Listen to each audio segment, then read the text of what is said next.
Pour son premier jour en tant que président élu des États-Unis, Joe Biden n'a pas dérogé à son habitude. Il s'est rendu, comme il le fait régulièrement, à la messe de sa ville de Wilmington, dans le Delaware.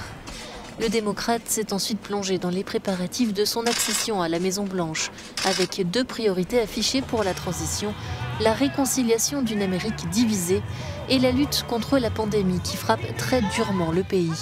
Au total, plus de 237 000 personnes sont mortes du coronavirus aux États-Unis, dont plus de 1000 ces dernières 24 heures. Notre première mission, c'est de maîtriser la pandémie.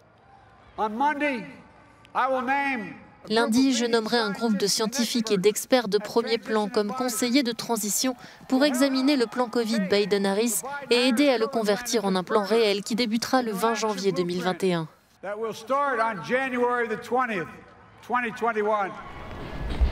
À Washington, de nombreuses personnes étaient toujours réunies ce dimanche devant la Maison-Blanche pour intimer à Donald Trump l'ordre de partir. « Tu es viré », pouvait-on lire sur certaines pancartes.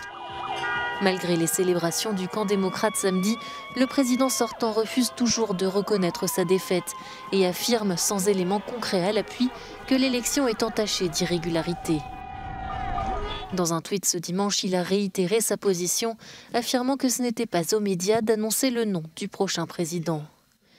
Ces équipes juridiques ont déjà lancé plusieurs recours en justice pour obtenir un nouveau décompte des voix dans plusieurs États décisifs, notamment en Pennsylvanie. Donald Trump estime que des dizaines de milliers de bulletins seraient arrivés illégalement et évoque un manque grossier de transparence lors du dépouillement.